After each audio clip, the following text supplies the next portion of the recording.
I think, is it Graham Hancock? Yes. I think one of the big takeaways from his message is that there's a certain arrogance to modern man, and no one could be smarter than we are right now. Right. And it's just simply not true.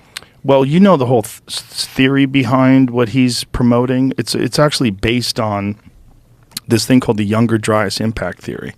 And this has been substantiated by science that somewhere around 11,000 plus years ago, Earth was hit by comet debris.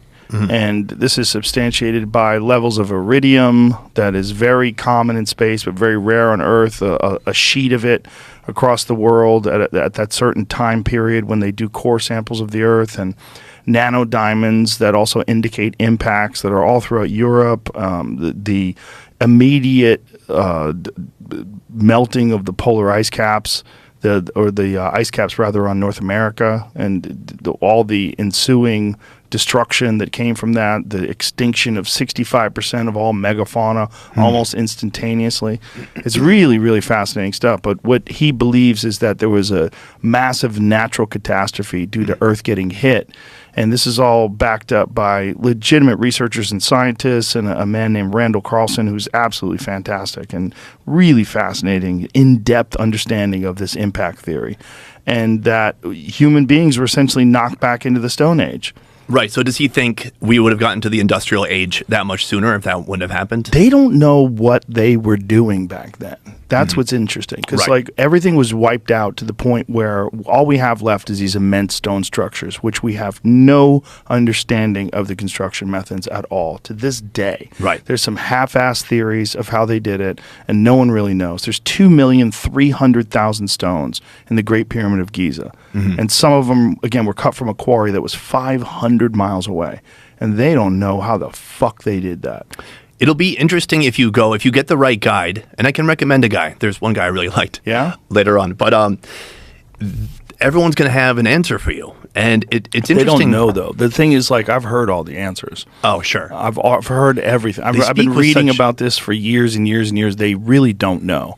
And that's what's amazing about it. What's amazing is you have evidence that human beings who lived in Egypt thousands and thousands of years ago did things that we really can't do today.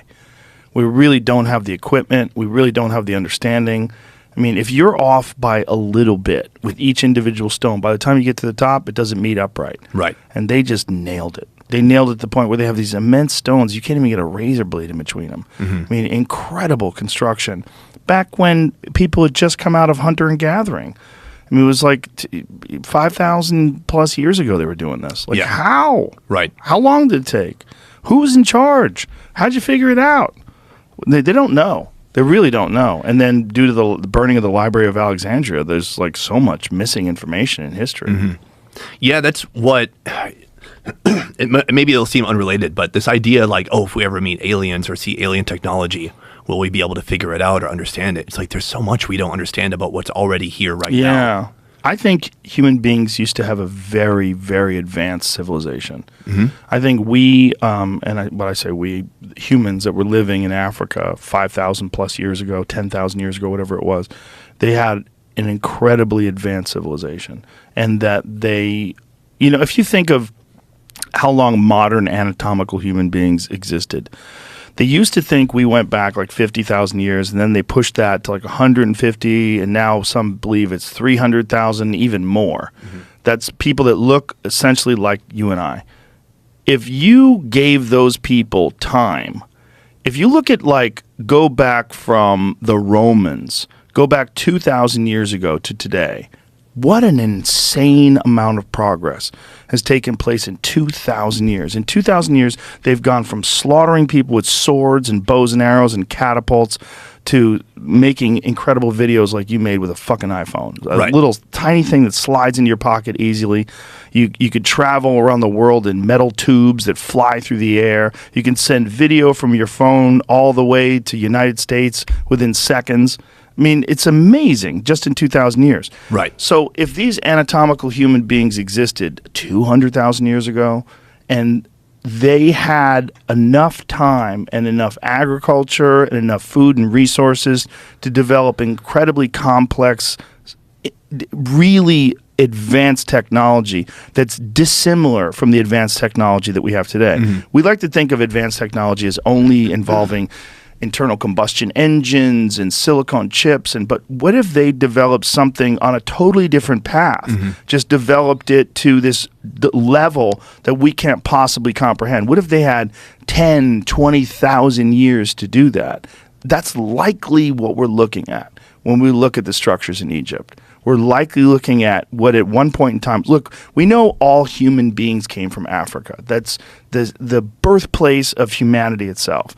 And then the most complex structures that have ever been created also are in Africa.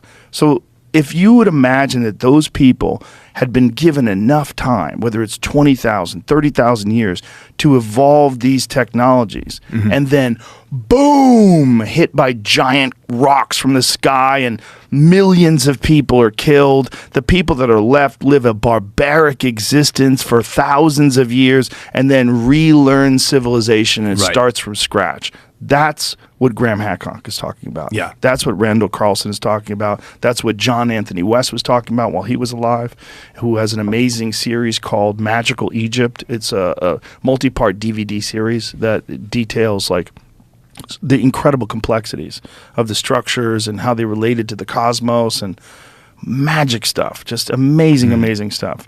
That's what I think probably happened. Obviously, I'm not an expert, but when I'm talking to these people, that makes the most sense when you look at the immense amount of data that points to this Younger Dryas impact theory. And it's not like some loony theory. It's a theory that's embraced by cosmologists, and they know exactly the meteor storm that the comet storm that we pass through every November, and I believe it's every June as well. And that, you could see the meteor showers in the sky. Well, occasionally you go through a bad spot and you run into like some serious chunks of debris, and those slam into the earth, whether it's every 10,000 years, every 20,000 years, and it just fucks everything up and knocks whatever progress we've enacted, knocks it back to the Stone Age. Right.